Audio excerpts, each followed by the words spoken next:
Good evening, and welcome to this week's edition of the Slave Fruit Project. The Slave Fruit Project is a journey of two African American physicians as they examine the role of racism as a unique stress and the weaponization of food in the creation of health disparities in the African American communities, irrespective of income. They discover eating a whole food, plant-based diet in urban communities is possible and is the key to eliminating health disparities. This week, the doctors will take a recap on some of the sessions that we've had over the past 8 weeks. But let me introduce you to the Slave Food team. Dr. Columbus Batiste is a board-certified cardiologist and chief of cardiology in Southern California.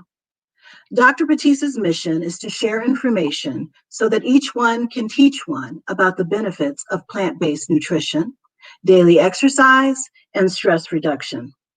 This mission has led to the formation of a nonprofit organization called the Healthy Heart Nation, which provides education through lectures, newsletters, social, and digital media. Dr. Eric Walsh was born in Hartford, Connecticut.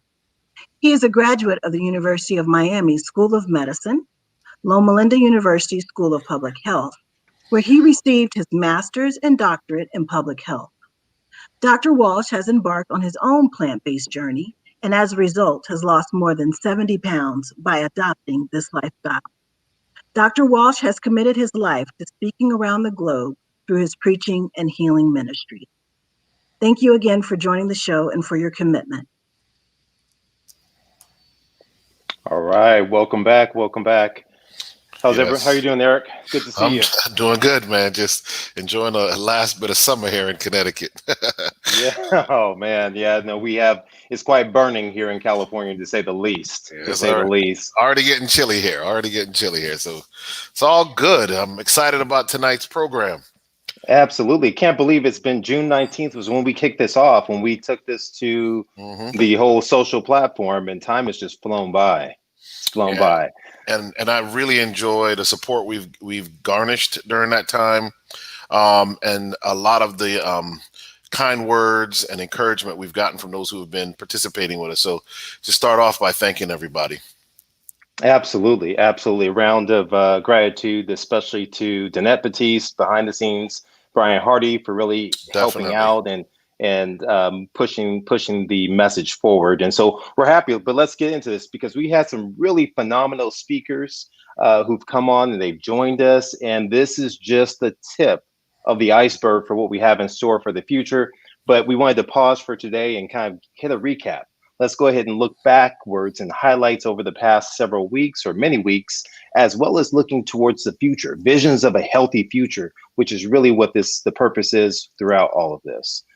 So let's kind of go forward. And we hit Sicker and Sooner first. Yeah, so Sicker and Sooner is the premise. I mean, we start off this whole thing talking about how we were at a dining room table, and one of our friends who's a lawyer that we went to college with asks us why, as physicians, he asks us why African Americans have to get prostate screenings earlier and cholesterol screenings earlier and other tests earlier. Why is it that it seems as if African Americans die sicker and sooner than everyone else? Well, we know that the data on health disparities supports this overwhelmingly. The coronavirus has highlighted this and worked kind of as a way to really illuminate this problem. So we want to watch a video from this episode. We'll talk a little bit about it, but that's what Sicker and Sooner is about. No, I would say yes. There are other countries. There is just to give you an extreme. Bueller, I think his name, Dr. Bueller, wrote a book called Blue Zones. And there are areas all over and particularly around the Mediterranean, where people live much, much longer lives. I mean, the longest, if you look at my favorite source for information, which is the CIA, Central Intelligence Agency World Fact Book, the longest living people are in Monaco. And some people in other parts of Japan live much, much longer lives than we do here. I am going to just put it out that the leading cause of death in America is food. Is the food that we eat. And it is the leading contributor to whatever you want to call it. If you want to call it so-called cardiovascular disease or so-called strokes or so-called cancers or any obesity, you name your disease, diabetes, these are all food-related diseases. And that's why we die sooner and sicker. That was a powerful episode.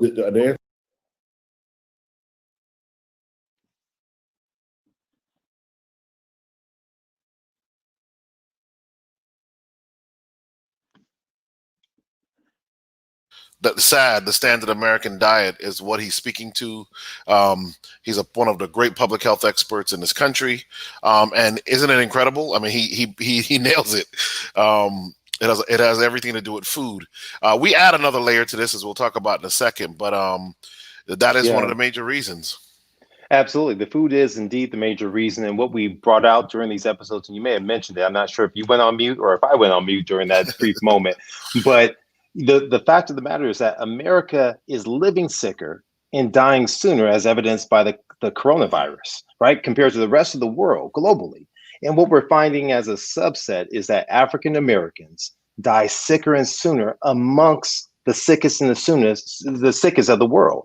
And that's really what Terry Mason brought out. I mean, he's done astronomical work out of Chicago in really trying to change the dynamics in the public health sector. And so that was such a joy to kind of sit down with him those brief moments. It absolutely was. Yeah, he was phenomenal. And I think this entire Slave Food Project is really undergirded by the fact that we want to see a reversal of this reality, that the life expectancy, and we talk in that episode, and when we did the initial overview episode, we talk a lot about the fact that if you just travel from urban centers to suburban parts of the United States, life expectancy in some cases increased by 1.5 years per mile, with some being greater than 20-year life expectancy differences. And so we even go through the whole thing of showing how when you break down, you go through and you break down and correct for smoking and diabetes and weight and alcohol and other things, blood pressure, and ultimately even income, there's still a difference. Absolutely. So something really is happening. And so we'll talk more about stress in a second, but we highlight as the underpinning of this entire conversation that this ought not be. There's no reason Black people in America should be dying sicker and sooner than everyone else. Absolutely. And it's not genetic. It's not because we're born this way. It's not because of the fact that we're cursed. There's nothing of that sort that's there. There is a distinct, unique issue that plays a role in our demise. All right. Absolutely. So move now. The cool part was moving on to like the next episode was really about the stress equation. The stress equation. Yes. Eric?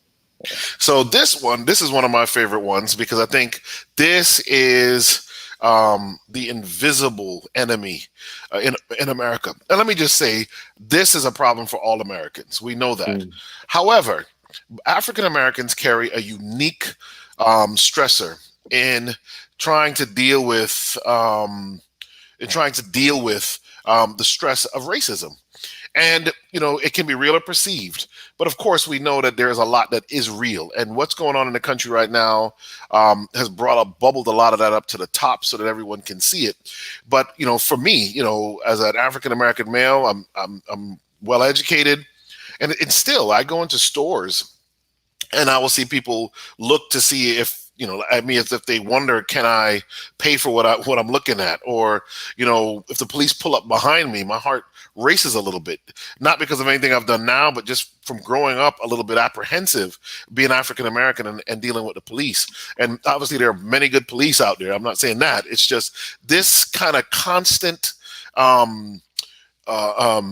barrage of kind of subconscious to conscious stress of being Black, of being told you're less than, of not being well represented in the media. All of these things do take a toll on your health. There are plenty of studies that show, if you just have a name that people think is African American, you're less likely to get a job than someone with the exact same CV or resume with a name that sounds more Anglo. So there is a real stressor here, and it does take its toll on each one of us. Absolutely. Let's take a look at the clip from our prior episode. And I can say that another pretty alarming reality is that not just within group, because a lot of telomere studies are done within, and this was a cross-sectional study within Black men at UCLA. But we also, at the lab I'm at, the Health Equity Research Lab, they've done a study since 2018 that looked at breast cancer survivors, women who were over the age of 40 who had survived a form of breast cancer, some stage 4 survivors. And the guys in our study, about 30% of the men in our study had telomere lengths, relative telomere lengths that were either at or below or lower, shorter than some of those breast cancer survivors. None of the guys in my study were over the age of 26. They were all, their average age was around 21. That's crazy. And it didn't matter, right? So that's the kind of reality that we see happening later in life with our premature or our early deaths. It seems like it's happening, or it's starting to accumulate when we're younger. At least it's some of the implications of the study. That was a powerful segment. That was very powerful. Showing really kind of a tangible proof that being young and African American was more damaging from a stress and chromosomal kind of standpoint than being older and a breast cancer survivor or dealing with breast cancer. So it speaks to what we're talking about, that there's something that really is shortening the lives of African Americans, and we know the impact that stress has, and we know that even further, even if you want to get even more defined, the stress related to racism is even a greater stress. Yeah, no, it's so powerful. Even if you look at the relationship with coronavirus, and we know that there's a large segment of the population who will have an asymptomatic infection, that they will be infected. And so you have a disease that's working beneath the surface. It's causing damage to the lungs. It's causing damage to the heart muscle itself, but yet the person doesn't know what's going on, that there's an issue that's happening, that they're under attack. And that's really the same thing that's happening with stress for the general population. But now you add that stress from the general population plus the stress of racial discrimination, that you're having these shortened telomeres that are so comparable. These telomeres, which, we always kind of describe, it's like the ends, the caps on your shoelaces. And we know that as soon as those caps kind of break off and they unfold, that now your shoelaces become frayed and they're no longer usable. Well, these telomeres, when they become shortened, it's a sign of your impending doom. It's a sign of cellular death. And that's what that's where the issue is. So when you look at these young individuals who've been subject to racial discrimination to have shortened telomeres as breast cancer survivors, that's powerful of the impact and the role of racism, really. It truly is. That was a very, very, very powerful episode as we walked through weathering, the impact on African American women. We look at just the impact on everything from the head to the toes, to your propensity towards Alzheimer's, to carotid artery stenoses, towards cancer development, towards coronary artery disease. All these things, the increased relationship just from the stressors, just from the racial discrimination, which was truly, truly powerful. And one of the things I do want to reiterate is one of the great studies that, or sets of data actually that supports this, is when we look at women who have migrated to the United States from Africa. The first generation, the women born and raised in Africa, when they have children in the United States, their maternal health outcomes, and everything from like maternal mortality, infant mortality, premature births, birth weight, et cetera, are on par with white women in America. Powerful, yes. On par. Their daughters have the same disparities as African American women, who obviously, as most of you probably would know, have some of the worst maternal health outcomes of anyone in the country, and even worse than some developing countries, honestly.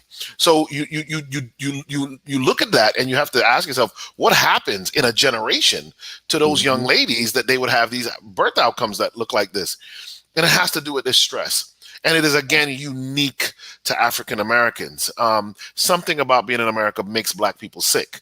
And it really has to do with this, they're kind of being in a milieu of racial tension and racial stress. Absolutely. And it would be amiss if we didn't even bring up the issue with hypertension. Oh yeah. As you move from Africa to the Caribbean to the United States, we see an upward trajectory in the levels of blood pressure elevation that are so severe. That's really the issue that what we're seeing. And like you mentioned, there's a unique factor that's in there. Yes, there's some dietary too as well that we're going to touch on in a few episodes as well. All right, let's get so that was we didn't necessarily go right in sequence with these with our episodes, but this was a powerful one definitely there in terms of the stress equation. And then we moved over to food as chains. We moved over to food as chains, and that was powerful. Eric, you remember that one? Yes. Food as chains speaks to the fact that there's actually some intentionality, in my opinion, to what is happening with food and how food can grab you. And we do mean food that is not real food. These are Franken foods for the most part, how they grab you and they can hold you. And we talk a lot about how on the plantation, the slave was given the worst cuts of everything. We talked about pig's feet and chitlins and chicken necks and chicken feet and gizzards and all kinds of stuff that really you're never supposed to eat, like a liver of an animal or something like that. And it was the refuse. It was what the slave master didn't want, and that's still happening today. Food is used as a chain. So let's look at the video. Yeah, absolutely. Uncle from Americus, Georgia, explained to me a bit of what he remembers about the Deep South when he was growing up and back into slavery. And I think something that is really profound and where slave food, the term comes from, is the slaves literally got the refuse, the food that the master thought was beneath them. They passed on to the slave. And I think that is one of the craziest, when you think about just that, so that you wind up eating chicken necks and chicken feet and, and the tripe of an animal, and intestines of an animal in the form of chitlins and so forth. These are that's a powerful thing to think about, someone taking an animal and then saying, what we would normally throw away, let that sustain you. That's slave food. It's really powerful too, with Douglas, so much of what we do know about what slaves ate comes from the slaves themselves. And thank goodness we have records, autobiographies and other records like Douglas's. I'm taking this from the narrative of Frederick Douglass, and I think it just speaks to the point. He's talking here about how the slaveholders fed their chattel. And he says, it was the boast of slaveholders that their slaves enjoyed more of the physical comforts of life than the peasantry of any country in the world. That was the way that they wanted to perceive themselves. But he said, my experience contradicts this. The men and the women slaves on Colonel Lloyd's farm received their monthly allowance of food, 8 pounds of pickled pork or its equivalent in fish. The pork was often tainted. The fish were of the poorest quality. To your point, Eric, with their pork or fish, they had given them 1 bushel of Indian meal, unboltered, of which quite 15% was more fit for pigs than for men. So again, this is about efficiency. If we're talking about this as a business, as you pointed out, just enough to make sure that the machine runs, but not enough to make sure the machine can run from you. And then last part of this, with 1 pint of salt was given, and there was an entire monthly allowance of full-grown slave working constantly in the open field from morning till night, every day in the month except for Sunday. When I read about this, and I think about the work of you and Columbus in particular, Eric, so much of what we attribute to health problems and health disparities in our communities of color today can be directly attributed to the roots of this diet. And anthropologists now are looking at this and forensically interrogating what this must have done to African Americans in particular, in this journey from slavery to freedom. So we developed these habits, we continued to eat in this way, it's enforced on us. And then ultimately, as we look back and see the roots of some of the things that now exist in terms of diseases that prey on us, we can attribute those directly. Yeah. Once again, when we look at this episode here, this one really speaks to my heart. Now, it's not just because I love history, which I do. I love history tremendously. And so in this episode, we transition from stress and racial discrimination as stress to nutrition as stress, recognizing that nutritional stress is really about not just about the foods that not eating enough foods that are health promoting and eating foods that are disease forming, right? It's a combination of both. So oftentimes we say, oh, I don't eat this, I don't eat the other. But what do you eat for your health? And so we walk folks back because of the fact that we live in areas of culture. We think, well, this is the way that my mom ate. This is our culture, the way that it's from. And the purpose of this episode is let you know that that is not your culture. That is not your history as African Americans in terms of the soul food, the refuse that was given off. And so we walk you through this phenomenal history that was outlined through the words of a slave survivor in Frederick Douglass and many others, and walking them through that whole venture. Eric? Yeah, I want to just say the one thing with food has changed is it isn't just something that happened in the past, it still happens. People are chained, food chains people to pharmaceuticals and pills and having to take 7, 8, 12, 15 pills, different pills and medications a day. Food winds up chaining people to dialysis chairs. Food can wind up chaining you to an inability to function, decreasing, as Columbus always talks about, your health span. Food can cause you to be bedridden, chain you to a bed for years prematurely before you die prematurely. So food still works as a chain if you're not eating the right food. And so you have to make up, each one of us has to make a decision in our mind to stop being slaves, to break the chains and to set ourselves free.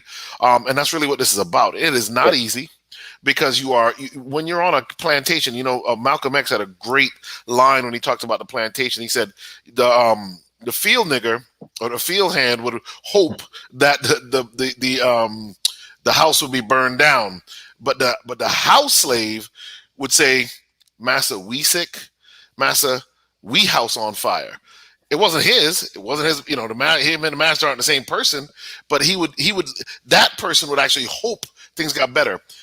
We can be so indoctrinated into food that we think this is the only way we can be. It is our food. It's us. It's a part of us. When in fact, it's a chain, and it makes it really difficult psychologically and emotionally to give it up. Yeah, no, that's powerful. That's powerful. And what you mentioned is powerful, not only because of just outlining it and reflecting on the words of Malcolm X, but really because of the fact I see it every day that people feel this is the only way, that this is what life is, that this is as good as it's going to get, and that this is my destiny. And that's what we speak about in this whole venture, is the fact that your DNA is not your destiny. Your environment doesn't have to dictate who you are and what you will become from a health standpoint or from a longevity or a life standpoint. And so there was huge power inside there. All right. That was good. That was good. Next one that we kind of came up on is, the obvious transition there is really looking at supersizing urban America. Supersizing urban America. And This was one of my favorite episodes because Dr. Cho is such a phenomenal writer and speaker to what we're dealing with here. And again, we talked about the Small Business Association loans after the riots of the late 60s, because fast food joints and even the bodegas and corner stores have much higher profit margins than a grocery store does. These things came running in along with alcohol stores and other things, I'm sure. But for sure, fast food did. And all of a sudden, we were flooded. Our neighborhoods were flooded. And this is what we talk about, a food swamp. Our neighborhoods were flooded with calorie-dense, nutritionally sparse, or nutritionally poor foods that were very inexpensive. Dollar menus, and all of these things. And then of course, some of these places became kind of the entertainment centers of our neighborhoods when they added playgrounds and all that kind of stuff. So urban America was supersized. A flood of cheap calories came in. At the same time, food deserts were created when a lot of the whole food, the real food, was flushed out of our neighborhoods, and this changed everything. Absolutely. Let's take a look. There was a really intriguing study published by the New England Journal of Medicine, the preeminent medical journal in the world, The study was published in 1996 by two University of North Carolina researchers. And what they did was they analyzed dietary surveys from 1965 and those from 1989 to 1991. And what they found is that the diets of African Americans of lower socioeconomic status were the healthiest, followed by whites of low socioeconomic status, and finally whites of higher socioeconomic status had the least healthy diet. So this was BF. Wow, so you're saying that actually before the fast food invasion, that the diets of African Americans was actually amongst the healthiest in the country, is what you're saying, and as it pertains to the consumption of fruits and vegetables as part of their dietary intake.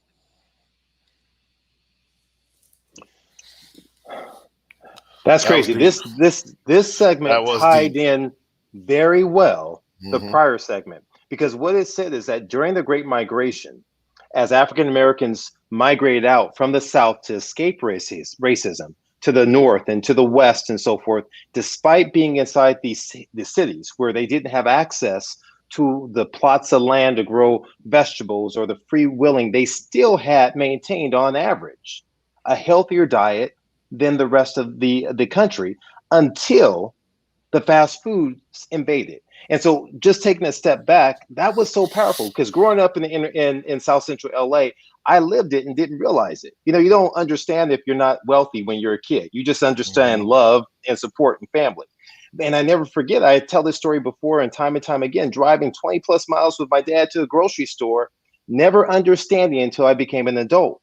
Fast forward now about 30 plus something odd years, going to a city inside of Beach City in Southern California, within a 1.5 mile radius, I had a Whole Foods, a Gelson's, a Sprouts, a Vons, all within walking distance. You look at the availability of fresh fruits and vegetables in comparison to cities where all they have surrounding them are fast food companies. And so this segment brought out in what Dr. Joe's book, Supersizing Urban Americas, if you have not seen that book, I encourage you to go and get that book and read it. She outlines very well, very eloquently, how after the Civil Rights Movement, there was an initiative to deliver small business association loans to revitalize the inner cities. And who swooped in were fast food companies. And because of profit margins, it squeezed out the fresh fruits and vegetables, the grocers, which led to this food swamps, as Eric mentioned, and the food deserts as well. Powerful stuff. Powerful stuff. One of my stuff. favorite episodes is that one. Yeah, that was good stuff. And then we moved on next to weaponization of food. Weaponization of food.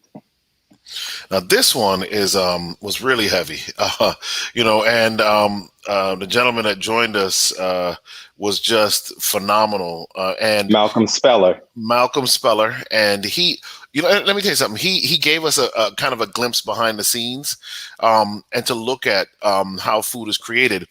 This one of the books that really speaks well to this is the book Salt, Sugar, Fat by Michael Moss, and it's an incredible book.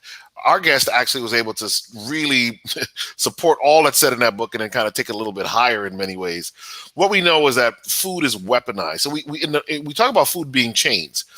That was just the refuse being given to you. Eventually what happens is food is weaponized. It is designed and manipulated. These frankenfoods designed and manipulated to get you hooked, and definitely to make you able to work, able to live, but not able to struggle, not able to fight, not able to rise up. And so these foods are highly palatable. They melt in your mouth. We talked about the vanishing calorie that comes when you eat some of these crispy foods. They crunch, but once you crunch them, they're full of air, and all of the material is designed, it just melts in your mouth. So your brain never even is not even told you actually had any calories. So you just eat and eat and eat and eat and eat. And we know that the food industry has done this because listen to their advertisements. We mention this all the time. They say, once you pop, you can't stop. They say, but you can't eat just one, because they know that what they've put put on this stuff is going to draw you in. And there's a lot we talk about with dopamine and bliss points, and the crunch effect of food, all in that book and all touched on by our guest that day. And this is one of the things that I challenge people. Do not let the system treat you like this. Do not let the system turn the barrel of the gun of processed food, animal foods, subsidized GMO products that are mass produced, and you get the refuse in corn oil, you get the refuse in soybean oil, you get the refuse in high fructose corn syrup, you get what they couldn't sell anywhere else in the form of government cheese. Food has been weaponized. And here's the thing, it's targeting you to not only get you to buy it and eat it, but then on the backside, now you're stuck in the doctor's office, in the surgical ward, in the surgical suite, on the ICU floor, taking medication the rest of your life, having procedures done, hooked up to dialysis machines. It is as if a weapon has been turned on you. And here's the crazy thing. It's a weapon you gladly accept. Yes. That's the power of the weaponization of food. Absolutely. Let's take a look at that episode.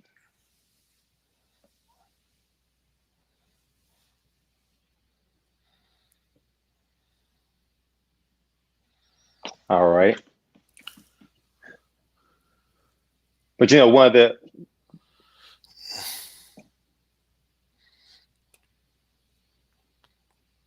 Not getting any sound. yeah. One of the key things though is what from that episode too as well is that you mentioned, but it also weaves in this level of addiction, this manipulation of salt, sugar, and fat along the backbone of emotions. So what it does is that it ties in. I always kind of speak to, I can still remember when I speak about my dad, I remember one of his favorite spots to get this soft serve ice cream. It was before they started putting letters on this display there, but I can remember the smell of the place. I can remember the mold, slight mold inside the window that was there. I remember the pineapple topping on top of the ice cream with the whipped cream and the cherry there. My mind goes there.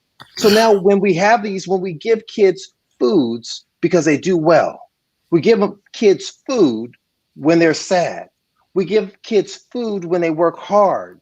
All of a sudden now we build in this reward system into them that now the food industry ties in. They recognize it. And they have these things of have a Coke and a smile, have a soda and a smile. They tie in all these things for a ballpark. There's even studies that have been done showing it distinctly and saying what have the studies shown? They've shown that if you give people stale popcorn and have them, you're going to offer one group regular fresh popcorn, another group stale popcorn, people will eat the stale popcorn because it's habitual, because they get this routine that when they watch a movie, they have to have popcorn, right? And so the food industry is so extremely intelligent, and these food engineers and scientists, and that was the beauty of Malcolm Speller, of coming in as a food scientist and letting us have a bird's eye view of what transpires behind the scenes in a very similar way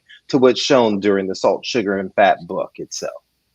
And I'll throw this in there. One of the things that's interesting about the weaponizing of food and emotions that you just mentioned is, remember, we're dealing with, for African Americans, a highly stressed group of people. So what we know is that these foods are also designed to be comfort foods. When you eat a high sugary food, it actually reduces their cortisol levels, which is the stress hormone. So you actually feel less stressed, feel like you're getting less of the effects of stress. So the food is designed that way. So you eat that honey bun, it's a mix of salt, sugar, and fat, and that the sugary glaze, the fat from the butter and the milk inside of it, and all of a sudden you feel better. And here's the thing, that we the food is designed to change your mood. And so when it changes your mood, as we're going to talk about in a second, that's how actually it can become addictive. And so, this food is designed to be to sell. So, one thing Malcolm Speller said was, he kind of alluded to is that it's not intentional. They're just trying to make money. The business of business is business. But I have to say that once you know the impact that these foods have on people, and you continue to make them and seek to find ways to make them even more habit forming, not so sure it's just business anymore. Well, I mean, I would add to that is the fact that if you look historically, right, all the things that we speak about, all the things we've read from some of the phenomenal authors and researchers out there, is that you look at the ill effects, the mountain hill effects that have been snowballing since you have the Great Migration. As you move through, and you had redlining, yet all these things that happened that crafted these environments that were there, these areas that were devoid of walkways and greenery and fresh fruits and vegetables and things of that nature, that slowly built upon one another, that were then flamed with stressors, with discrimination, with all brutality, all these things that were there. It leads to disease. But not only that, now these companies have their consumers, their greatest users, the heavy users. I think even Michael Moss brought up in his book that many of these agencies, they call them heavy users, repeat users, a terminology very similar to drug abuse. Oh yeah. That they're looking. You look at the growth, the impact, and the lobbying as you see the size of sodas increase throughout the decades. You see the portion sizes increase throughout the decades, and we're having more of a highly processed, refined foods. We're overfed and undernourished is what we are. That's right. And it increases calorie density of an individual food. So even if you're not eating more volume, this is something I was just reading about. Even if Americans don't eat more volume or more food by weight in a day, by default, the way the food is designed, you eat more calories in a day because they've highly processed the foods. They can infuse all that fat and really make it so that you really get stuck. Powerful stuff.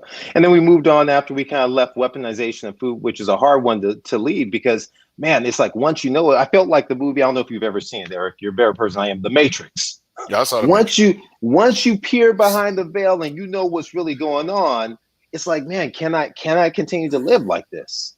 Can I live like this? What choice am I going to make? Which pill am I going to choose in that moment, to use their analogy? And so that's what happens. And so when we come out this and we learn that we can actually truly become addicted, this is really what we focused on, is really this conceptually about the fact that about breaking really the chains. And this episode was huge as well. This is another one of my favorites because I love Chef Babette, and really gained a lot of respect for Eric Adams, the borough president. But this one though, Eric, this was the one where we really kind of looked at the level of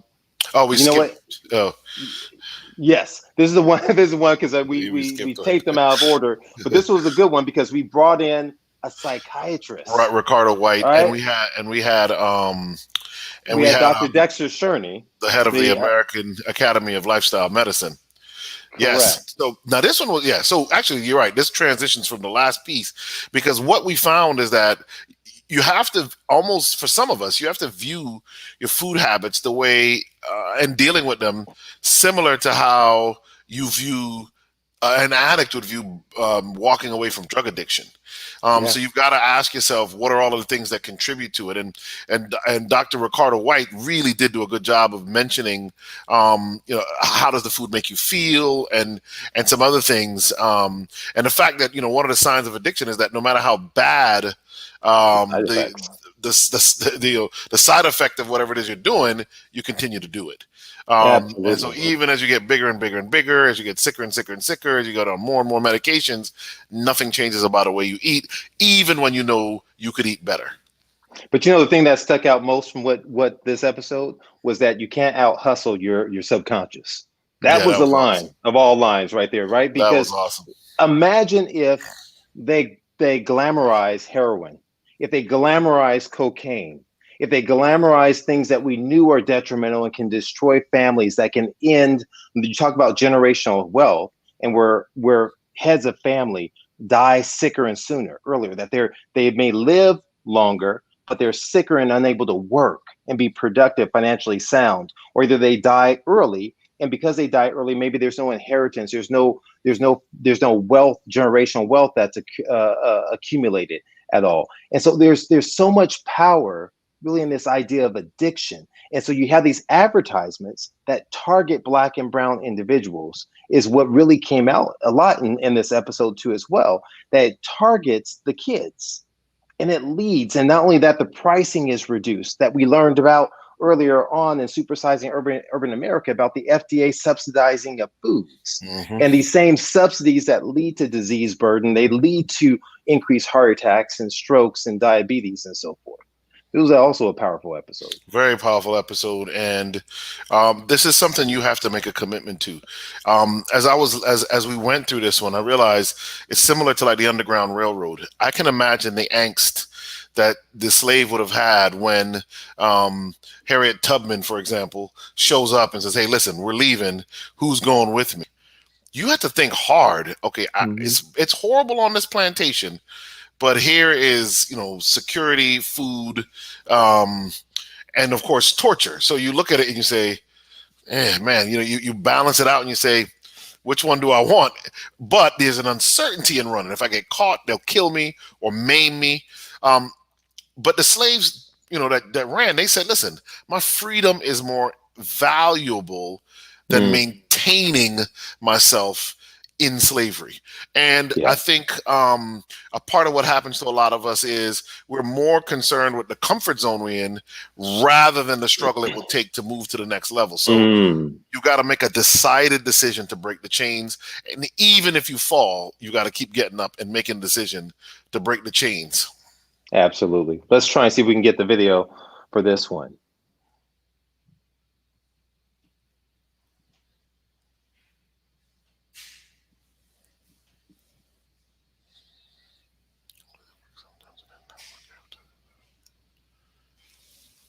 All right.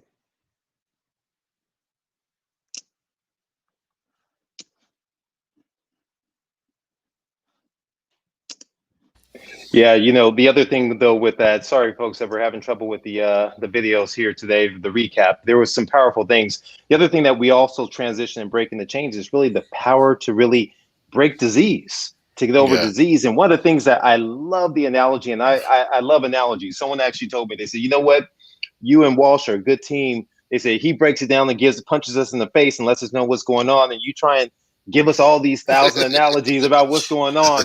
So Dexter Sherney gave me another analogy, which I love, is that, listen, if your sink is busted, right? If I quit pouring water down that sink, I can't sit there and say afterwards the sink is fixed. That's really the idea when folks ingest a lot of heavy animal products as it pertains to diabetes and say that, oh, my blood sugar is now normalized because I'm not having anything at all that's carbohydrate derived. I'm having solely animal fat and protein.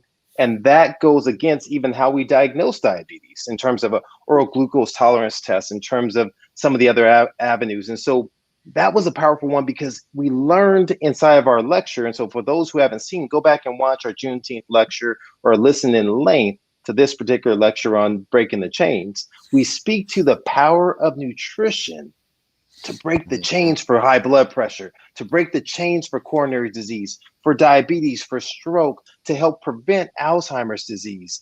So much power, so much power.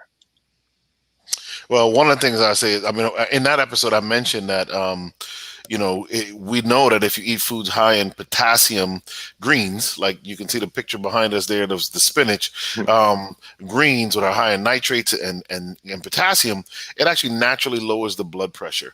We talked about how even giving a cup of blueberries in one of the episodes, we talked about in this same episode, just giving a cup of blueberries to a kid before school, and 2 blueberries even more so, improves cognitive function. So this isn't just breaking the chains of trying to get slim or just breaking the chain. This is literally how food can reverse disease when you eat real whole food, plant-based, in the right quantities, and at the right times. And so, people are taking medications for diabetes when in fact we know diabetes is in large part the result of too much circulating a dietary fat in the form of processed oils and animal fats and animal protein as well. So here it is that blocks your insulin receptor. Your cell no longer opens up the channel to let sugar come in, so the sugar stays in your blood, and sugar in your blood like that is toxic, circulates, damages your eyes, blindness, damages your blood vessels, and on and on and on. So, if you reverse that, you take those fats out of the diet, replace them with whole plant foods, literally your diabetes can reverse. And you can literally become a different person, come off of the medications. And so you don't have to be chained to these things. You can be set free. And there are a lot of people with testimonies to speak to that. Absolutely. Absolutely. And that kind of helped the testimonies really came in with Taste of Freedom. And during the Taste of Freedom, we really spoke specifically to a couple of people, phenomenal people. Yeah, I jumped ahead for this one. See, you were excited about this. Yeah. You're sitting there looking at the freedom, and you said, "Man, I want some of that freedom," and that's what we all want. And so having Eric Adams, the borough president, Eric Adams, and his life experience, and having Chef Babette, that was powerful. I mean, Eric Adams' story really resonated with me. I've said multiple times my personal experience with my dad and with diabetes, and Danette actually brought up a wonderful point during that episode and had us speak the names of our loved ones who had died early, had died prematurely, who had died unnecessarily. And there was so much power and release in just saying that and recognizing that it refocused really our drive in what we're doing here right now, which is really to deliver this message of health and this message of hope. And so Eric Adams told his story about really starting to have the beginnings of blindness in his eye from diabetes and neuropathy, and how he, independent of his provider, searched out and learned. And I'm gonna pause for a second, because I'm gonna tell you, I hadn't even mentioned this to you, Eric. This past week, I met a man in my clinic.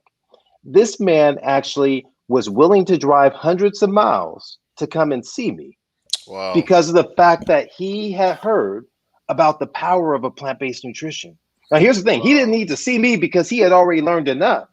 Over the past 2 months, he had already transformed his diet. He had gone and he's lost over 24 pounds based off of a single little snippet that he had seen, right? That he searched and he found, and he became hungry to break those chains. And as a result, he lost over 24 pounds. His blood pressure was normalizing. His markers of inflammation were normalizing. And all that was left to see if his heart was rebounding, if his heart rebounded and was now squeezing appropriately. But in that moment, talking to him and learning about, he was actually paused for a moment and became emotional about the impact on his family and his kids and his wife at a young age. And still, as we spoke before about this health span over lifespan, the issues about the being able to be there for the kids was so powerful. And that's what this is about, the Taste of Freedom. Taste of Freedom. And I have to say, personally, I was so inspired by Chef Babette and Eric Adams. So inspired personally. And really, even I doubled down and said, man, I got to do better. Eric Adams, when he said, listen, for 2 weeks, he was just miserable when he made this transition to the plant-based lifestyle, but he stuck to it. When Chef Babette told us about being 40 years old and all the things she was going through at the time, when her then boyfriend, eventually would become her husband, introduced her to a better health lifestyle through plant-based living, which she eventually got into, and how at 70 years of age, or just about to be turned 70, she feels better today than she did at 40. And that says a lot. And everybody who listens to this, go back and watch that episode. If you haven't seen it, because if you need some inspiration, the two of them will give it to you. They were brought back from the brink where disease meets death. And both are now advocates of this lifestyle. One of them runs a restaurant, Chef Babette, in Inglewood, California, called Stuff I Eat, and really does a lot of coaching and talking to people about this lifestyle. And of course, the borough president from Brooklyn, the planet of Brooklyn, we call it, in New York City, in the greater New York area, is powerful. He's even using policy and things to try and really improve the health of the people in his borough. So freedom tastes good. It does. And it makes you give purpose. Yep. It gives you purpose. And I just saw something today. It was Will Smith, and he was quoted. I saw a little clip of his quote where he said, the difference between depression and joy is purpose. Right. And so if you don't have purpose, if you get the purpose of being healthy and helping others to be healthy, that's a powerful purpose.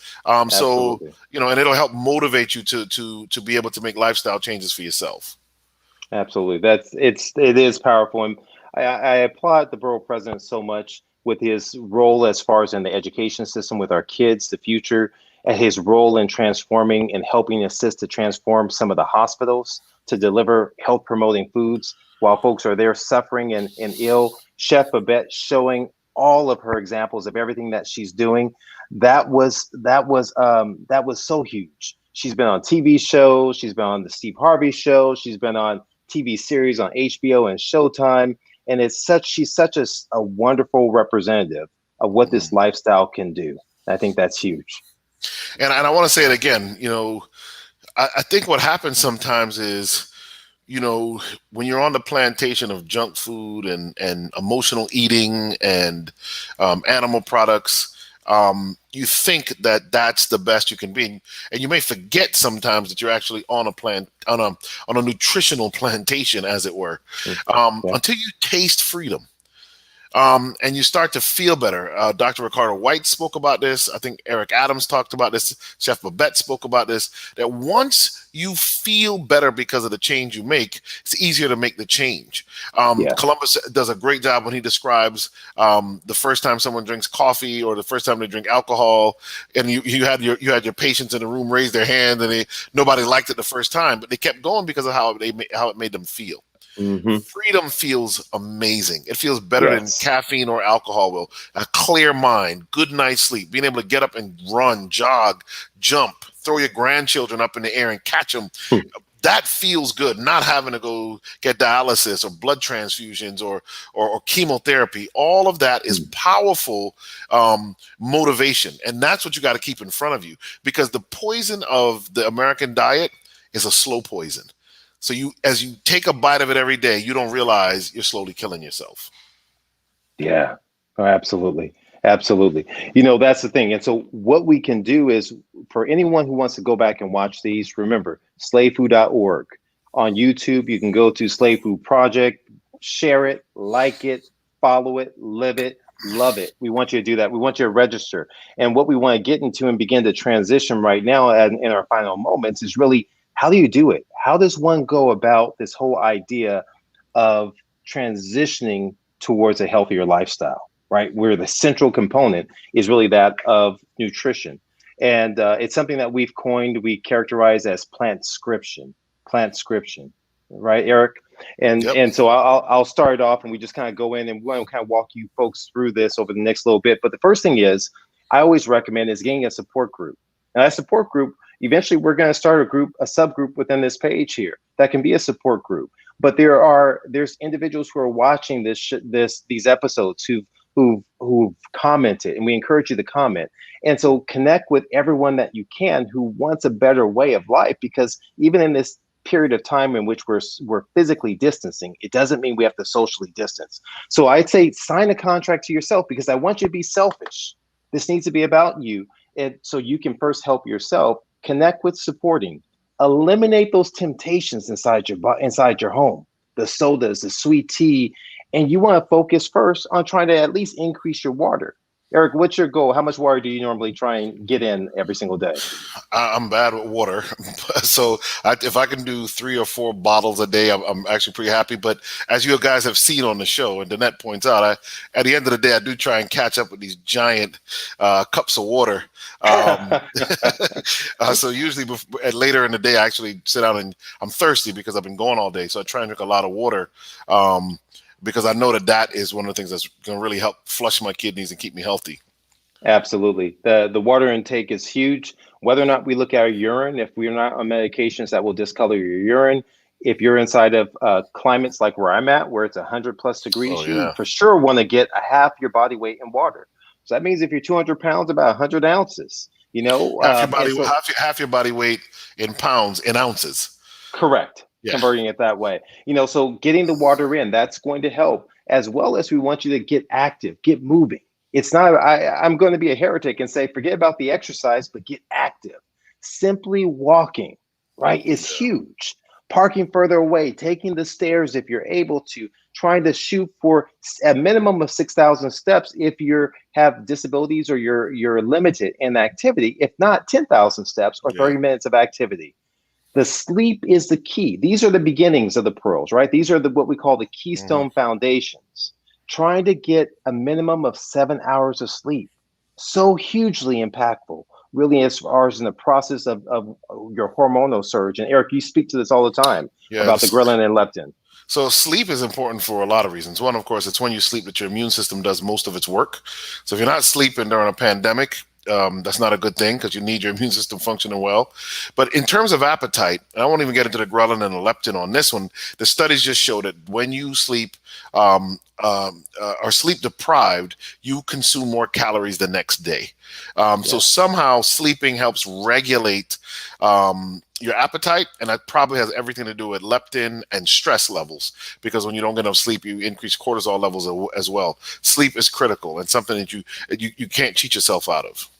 Absolutely. The other thing that we always kind of start off with is, and this is for everyone, right, is either 10 minutes, and 10 minutes is the baseline minimum of either prayer, meditation, moments of gratitude. Just sitting there, the power of gratitude is so huge. Being grateful, especially amidst this time right now that we're in of a lot of strife, both from a health ailment as well as with political and social. It's important to be grateful for whatever it is, your family or things of that nature. Prayer, meditation, these build the foundations to improve your frontal lobe activity, to improve your ability for that resiliency that's important for you to make these decisions in moments of weakness as well. So this is the first part. Let me just throw in there for this one that, when Alcoholics Anonymous was started, one of the things that they focused on, they were both Christians, and they both focused on, the two men that started it, on focusing on your higher power. Like I said, they were Christian. But I think for some of us, this is something that you also have to put into the spiritual realm, why this step is so important. Because many times you'll find, just as it says in AA, you're powerless to gain victory over some things. And so having that release of prayer and meditation is actually very, very important and stress reducing. Absolutely. Absolutely. So this is the first step as far as in the plant-scription. Next thing, as I mentioned, is that we want to get rid of the processed junk foods in your kitchen. And so like Eric always mentions about melts in your mouth, not in your hands, right? The things, the vanishing calories, the things that you crave at night when you get the munchies and start going around there. That's huge. That's huge. A lot of times for those of us who work in the healthcare industry, that's all around us. Donuts and snacks, and people are always buying stuff. And man, and it's funny, we work in the hospital, hospitals are in clinics, and literally feeding each other the stuff that's going to wind us in the same hospital bed we taking care of. And so that's why it's important to plan. You have to plan. They say that the keys to real estate are location. I would say the keys to success are planning. You have to plan. You have to not allow yourself to get hungry, because there's been studies that have been shown that when you go to the grocery store, you're hungry. Guess what you're going to start doing? You're going to crave and buy everything. You're going to take your dates to Costco and go around and eat all the little snack spots that are right there first. That's what you're going to do, right?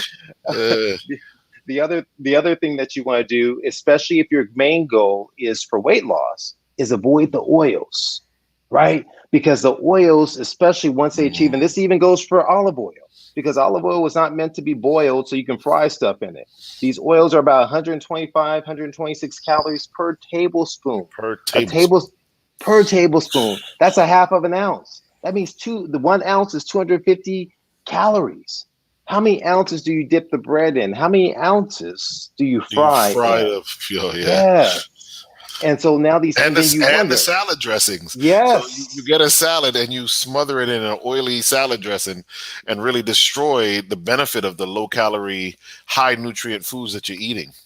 Absolutely. And what people do, right? You say, oh, I had this salad, so I did good. So I can have the dessert. Well, that salad is probably more calories than the burger and fries, right? And we neutralize all of the iceberg lettuce that's on that salad, as opposed to the mixture, the robustness of the arugula and the green leafy lettuce. It is a start, but this is giving you part of the plan to move you forward towards health. The next step that we do, and this is the plant-scription plan, is really focusing. And some of us may choose that says, you know what, I'm not ready, right? And so we speak to the stages of change an awful lot and use that technical kind of psychological analysis really to see where a person falls. Are they ready? Are they in the pre-contemplation? Are they contemplation? Are they in preparation? Where are they at in the whole scope? And so one simple thing all of us can do is focus on what are we eating for our health. Eric brings up about the apple. One apple a day has been shown to kind of help in terms of weight loss and so forth. One salad before your meals can help. So what are you can start there as a focus there. That's step number one. The second thing is add to your plan a cup of beans or lentils. Gives you fiber. It's resistant carbohydrates, which means your body doesn't process it the same way. What's your favorite bean or lentil or legume, Eric? It's lentils for sure. I love lentils. Yeah. It is. That's the stuff that builds muscles. Huge in protein. Everyone loves the idea of protein, but lentils can be made 1,001 ways with tons of spices added to it. The next thing is your berries. A cup of berries or your whole fruit. Here's the one thing is that I recently stumbled on the combination I fell in love with. I mixed my blueberries with my blackberries with pomegranate seeds. A powerhouse for antioxidants, and it gives this robust flavor that when it hits your mouth, it's just, man, it's almost, for me, it's like someone eating chocolate or cheese. My eyes roll back. I get so excited over those berries in that moment. Yeah, I love blueberries. Blueberries are awesome. Yeah, that's hugely important. So these are some of the steps that you want to do as you add in. You want to add in to your diet 2 or 3 cups of green leafy veggies every day. Like we mentioned, a cup of whole grains, 2 or 3 tablespoons of raw nuts or seeds for the omegas. That becomes important for your mindset and mentality as well. And also, the other reason the nuts and the seeds are important, and I recommended a small amount of seeds, but grind them up so that they're you can get to easily absorb the omegas. But they're important because some of the vitamins and minerals in the plants are not easily absorbed unless there's some fat in the diet. And so the best way to do that is not to add oil. It's actually to add ground up seeds or a little bit of nuts to help you do that, or a small piece of avocado.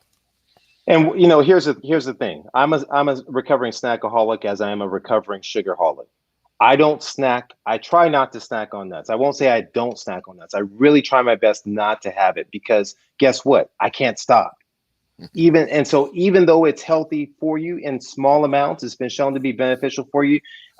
In large amounts, it can be problematic in terms of weight gain and some other aspects that are there.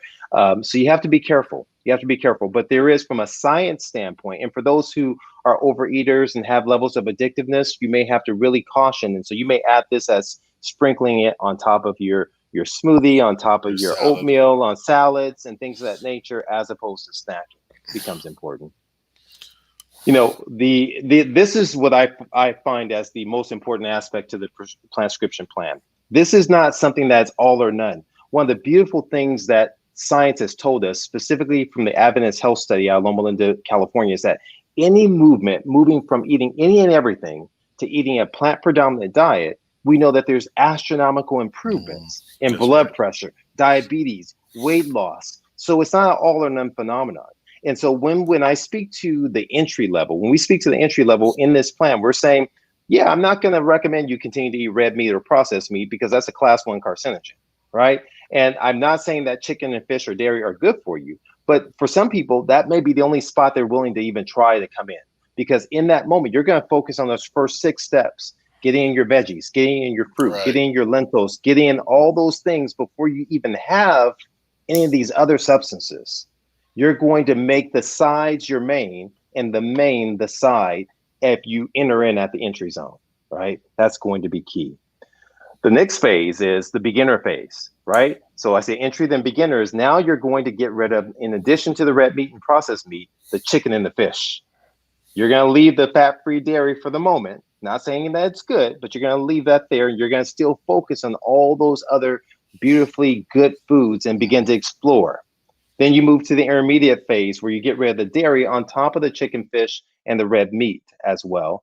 And then you move now perhaps into the advanced phase where you say, you know what, I'm actually going to go towards getting rid of the meat substitutes. If it's not something I can craft in my kitchen, I'll avoid it. So I'm going to focus on bowls and smoothies and things of that nature, and having a robustness of foods there. And for some, I used to minimize this impact. And Eric, you speak to this a bit here. I used to minimize the impact of weighing oneself every single day. And I said, focus on the process, not on the outcome. Focus on the process, not on the outcome. And the outcome oftentimes we're looking at is our weight, that either it's up or down, but people a lot of times need that feedback. And so sometimes kind of getting a jump start can be helpful in terms of a detox and saying, I'm just going to have green smoothies and salads and beans and soups for the first moment. Soups, smoothies, and salads, the 3 S's, are the approach that I'll take. I'll jump in here and say that as part of the plan, some of the things that we would recommend, one of them is journaling as a way to keep yourself on track. How did you feel today? How did if you didn't like this food or you like this food, how did you feel? I would say even if you don't weigh yourself every single day, it is wise to weigh yourself at least a couple times a week. So maybe every Sunday and every Thursday or however you want to do it, and write it down, because I can tell you from my own experiences of someone who's gone up and down in weight, you go up and you never realize you went up. You always know when you go down because you're doing something to go down, but you do nothing and you just naturally drift back up. And sometimes you would stop the hemorrhage of weight gain if you knew it was happening. So that's one of the things we recommend. And one of the other things, again, is accountability. So we talked about a support group, but you should find an accountability partner. We know this works when people are trying to stop smoking. We know this is why in AA, again, people have a sponsor. Who's your accountability partner? And who's going to help you stay to the task at hand? That's huge. That really is important. And, acknowledging, because one of the things too, as well, that slips in, and we brought this up, but we didn't emphasize it, is snacking is usually the destruction of every plan. Because studies have been shown that you usually don't even account for your snacks when you say, well, what'd you eat today? You do not pay attention to it. And here's the other aspect, is that you will eat what's in front of you. So many times we go and we buy all these fancy organic fruits and vegetables and we put it down in the crisper, never to be seen again. It's not out, it's not visible. But what stays out? Crackers or nuts or candy or this or that or the other. And you walk by and you grab it if you're at work. You walk by and you grab it if you're at home, but you don't go into the crisper and dig in there until you're cleaning it out. And so that becomes extremely important. So I do want to mention something about that. Intermittent fasting is something that science has proven. It's interesting. There are a couple of things we've talked about that have been modeled from the biblical model, everything from the plant-based diet that was initially given to man in the book of Genesis to the book of Daniel, where Daniel said, listen, we'll eat pulse and not eat the king's meat or his wine. And pulse actually translates to lentils pretty closely. So 2 things. But the third thing is, every time in the scripture that God fed men, whether it was with manna twice a day or Elijah with the raven twice a day, it was always twice a day. There was a built-in fast almost. Of course, there's many stories about fasting in many faith traditions, as well as in the scripture. But intermittent fasting allows your insulin levels to fall. When your insulin levels are allowed to fall and you're not snacking, you become more leptin sensitive. So you gain more control of your appetite. And you'd think it would work the other way, but if you eat good, wholesome meals when you're going to sit and eat a meal, even if you eat 3 meals a day, they should be separated by about 5 hours. So let's say you're an early riser, you eat breakfast at 6, you can eat lunch at noon, you can eat something small again at 5 or 6 o'clock in the evening. And the way that it's always been told is you eat breakfast like a king, you eat lunch like a prince, and you eat dinner like a pauper. So that as the day goes on, what you eat goes down in terms of volume and size. Tell the folks about leptin. You mentioned leptin. I'm not sure if we kind of touched on that. Oh, we did it in a different episode. So leptin is the hormone released from the fat cells that actually tells your brain you're full. So when your fat cells start getting filled up with leptin and you're eating a lot and your fat cells start getting leptin says, hey, okay, we're enough. It's one of the signals. There are many other stretch receptors in your stomach and other ways, and even some nutrient type receptors in the stomach as well. But when leptin goes to your brain, it is what kind of regulates your overall appetite. It is tightly connected to insulin. When insulin, you become resistant to insulin, or your insulin is always high, you become leptin insensitive, because your high insulin levels are supposed to tell you to be sensitive to the leptin and drop it. But if your insulin's always high, you lose that. And once that happens and you're leptin insensitive, you can't stop eating. It's like you'll eat even when you're full. And I think for some of us, we've experienced that. This is where intermittent fasting is so important, because it naturally will allow your leptin sensitivity to return and bring you back to a normal appetite. It will be painful for the first 3 to 4 weeks. And you might have to do 40 days of fasting, as it talks about Jesus did. But you have to go through a process of intermittent fasting, or fasting in some other ways, to get that leptin sensitivity back. Yeah, no, it's huge. And here's the thing, folks, is that we all fast, whether we choose to or not, because guess what? We're asleep for a period of time. Yeah. Now, ideally, that period of time that you're asleep is 7 to 9 hours, let's say 8 hours. That means that you're left with 16 hours. Now, your feeding window doesn't need to be 16 hours. And so this time restricted feeding is what we're talking about, is saying, okay, I'm going to choose, like this says here, my eating window.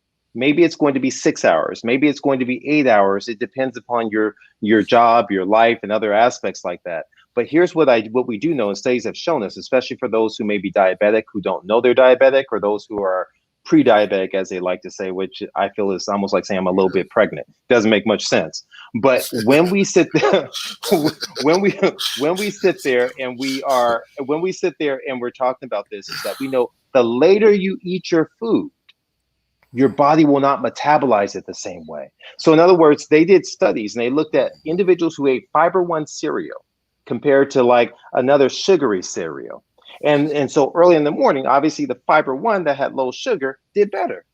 But guess what? Late evening, that fiber one cereal still caused the blood sugar to rise. Late evening, the timing of the day plays a role, really, as far as in the cardiometabolic process in the body. So choosing that window of time is equally as important. It's been shown to decrease your metabolic profile. It's shown to help with your weight. It's been shown to improve with diabetes too as well by having this. There's other forms in which some people will restrict themselves 1 day a week and will completely fast and so forth.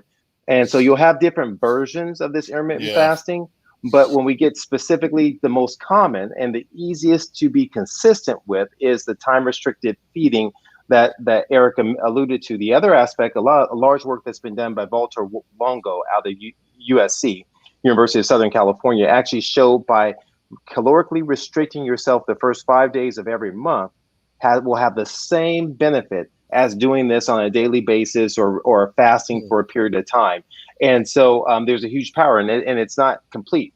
There's green tea, there's other aspects that are there in his recommendations there.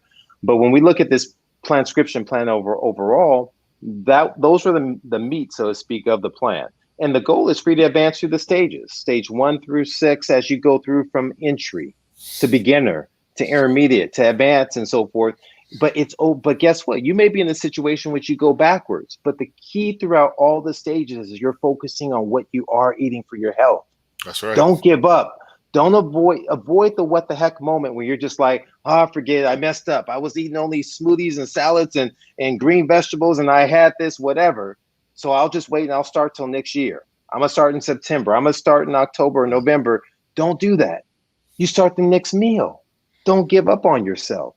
You know, the power in checking yourself for a weight is the fact that you have to see what your bank account is, right? You've been writing checks, your body can't cash. You need to see what ill effects it's having on you. And one of the ways may be with a weight. The other is getting in with your doctor to have periodic checkups too as well. But you're going to find the stage that's right for you, right? Because that's all that matters is what's right for you.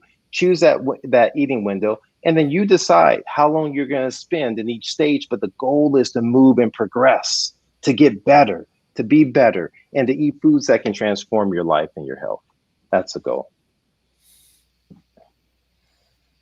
So different options, and we kind of go through this quickly. We look at smoothies. Smoothies are an easy one. Yes, our smoothies, when you break the fiber bonds, that means your satiety may be diminished, which means you may get hungrier faster. So it is better to chew. But sometimes you're in a rush and you're in the car, and this is much easier for you to do than to drive with one hand as you're chewing your food there. But you're going to start simple. You're going to add in your green leafy vegetables. You're going to add in your berries, right? You're going to focus on the berries and maybe mango. You're going to add in your liquid base. Could be water, could be coconut water, could be a plant-based milk that's there. You're going to add in additional, some of the things that Dr. Walsh mentioned, some of the hemp seeds and so forth, cacao, flax seeds that are going to be rich in antioxidants. And then you have your smoothie, 12, 24, 16 ounces right there on the go. You have your breakfast. Then you follow that up with something simple, overnight oats. You want to make this lifestyle as easy as possible. The wife and I, we sit there and we watch CNN every blue moon or watch some of the other news agencies, but there's one person on CNN, he wears the same outfit every single day, right? Very in a similar fashion to Albert Einstein. He's not worried about what he's wearing because he knows what he's going to wear. So if you don't have to worry about what you're going to eat because you have your menu outlined, you plan, it allows your brain now to work on other things that may be distracting, maybe allowing you to focus on your sleep, allowing you to focus on other avenues that will further embolden your ability to be successful in this venture. So that's really what this is about. We have meat alternatives. You have your beans. People are always asking about protein. You got your tofu, your tempeh, your portobello, because guess what, Eric, is tofu bad for you? No. Does soy cause breast cancer? Absolutely not. The opposite is true. Absolutely. That's fake news. It's the soy protein isolate that's a problem. That's in a lot of the highly processed meat substitute products. And you should always make sure that whatever you get your soy product from is GMO. But soy is actually very good for you. Absolutely. And so, make it to use a name of, there's many food companies out there, fast food, quick serve companies out there that will start off by asking you, what type of rice do you want? You want brown rice? You want this, want that? So you start off with your grain. Do I want brown rice, quinoa, bulgur? Do I want make it a potato bowl? Do I want noodles? Then you go to what kind of vegetables do I want? Right? You add in your green leafy vegetables or whatever that may be. Then you add in, everyone loves protein. Am I going to choose lentils, chickpeas? What type of bean am I having? Is it going to be tofu? Is it going to be tempeh, seitan? You're going to look and choose what's best for you. And then you're going to you kick it up a notch by adding in the spices and the sauces on top, which is really the keyest in terms of the flavor. And when you take that approach, very simply, the bowl method, whether it's for breakfast, lunch, or dinner, it makes life easier. And it's comparable to things that you've already eaten on a regular day in and day out basis. And that is indeed one of the keys that are there. Yeah. That's the key. So it's been what we have coming up next. And we're going to invite Danette to get ready to come back on with us too, as well as we kind of wrap up this current session right here. What we have in store for you all kind of coming up over the next several months is that we're going to back off of the weekly sessions, but we're going to still continue to host a live session, a minimum of once a month, as well as still providing information as we walk through the ways in which we can combat slave food, that we can combat stress, that we can go ahead and encourage the exercise and lifestyle and things of that nature, which will become are important. And let me jump in and just say one of the things that we want to do is give some really small snippet video clips that are that can be shared on social media much more easily than these longer segments that we've been doing. We're going to work this weekend on putting out something around coronavirus. Just some in small bullet-sized pieces so you can share them very easily before we go into the fall flu season, which some people are afraid is going to be one of the worst ever. We shall see what happens this fall. Yeah. But we're going to try and give you to arm yourselves to deal with the coronavirus. There were a couple questions. I don't know if we have time. I could address one of them or two of them really quick. One of them was about what nuts to eat, and really all nuts are good for you. I think the key is what quantity of the nuts do you eat. They should not be roasted and salted is the other part of it. It makes no sense to take something that's full of fat like a nut is and then drop it in oil and roast it and then cover it with salt. So somebody asked that question, but pine nuts, cashews, almonds, macadamia, walnuts, all good for you. And all give you different things. Somebody else asked a question about sleep. Let me Well, I'm just gonna say, chime in real quick. Is that I think that what you can focus on are seeds too as well. oh yeah, Seeds, good point. I would focus on seeds more than the nuts if you can. If not, the main nut to kind of choose, if from my estimation, will be like the walnut. It looks like your brain. It's going to be rich in omegas. It's going to be powerful there for you. But the key, once again, is very small amounts. You have to know yourself. Know yourself. If you are one who's prone towards overeating, if you're prone towards snacking mindlessly, this may not be the best approach for you. It may be eating a larger meal and going that way within your time restricted feeding period. But I do want to say one of the ways to eat nuts is as a garnish. So Yes. rather than eating them as a snack, I think if you take some cashews and crumble them up, put them on your oatmeal or whatever, if that's the way that you want to take them, because they all, if you go online and look at the benefits of each type of nut, they all have their benefits. They all have something, and the good thing with nuts is you can't absorb all of the calories in them because a lot of it is going to go through you because you just can't grind them up into powders if you with your teeth and chewing and your digestion. So nuts are a good source, a good thing to have as a part of it. Dr. Sabate at Loma Linda University School of Public Health did the groundbreaking research around a handful of nuts a day and how they can actually improve longevity and heart health. So something maybe we can do something on that later on. Sleep is the other thing somebody mentioned, and I just want to say the key to sleep is to make sure you get yourself tired enough, stay off of stimulants like caffeine, use your bed in your bedroom only for sleep. You shouldn't be watching TV in your bed and eating in your bed, and get some exercise in so that you actually drain yourself a little bit physically. Stay hydrated, and make the room dark and quiet when it's time to sleep. So, I mean, a lot more we could say about sleep, but I saw those questions. I just didn't want to ignore them. No, that's huge. The other thing I'll add, because you did an nearly exhaustive list, is maybe turn off the phone completely and to avoid the blue light, lights and so forth, which will impact you. So I have trouble with that one because you're worried about being on call and stuff. But you definitely want to put your phone away if possible. Yeah. So I mean, this is it. We have visions of a vision of a healthier future, right? And this is where it starts with the plant-scription plan, and that's really the key. That's really the key. So we're looking to do it. I encourage everyone that's watching today really to log in, follow us at slavefood.org, follow us here on Facebook as well, Slave Food, as well as on YouTube, Slave Food Project, and look out for future comings. We're looking to bring this and develop this into something that can hit the masses because the message is meant for everyone. It's tailored around African Americans. However, this initial message is still applicable to every single American. Yep. Eric, any lasting comments, words, or thoughts? There's a lot. I mean, and I know folk probably want us to dive deep into each of these things, but that's what we're going to have to do over time is to dive deep into a lot of these things. A lot of misconceptions out there. And a lot of times what we don't want to do to people is put a burden on them to do more than they need to do to get healthy. People are sick in America, not because they, don't do something to this type of food, or they mix these two types of food. People are unhealthy in America because they eat the standard American diet. Yes. And I think that's overlooked. And a lot of times when people get into the health mindset, you want to really push people into the minutia of it. And a lot of it is good. Don't get me wrong. It's just our goal is to help wake people up to slave food.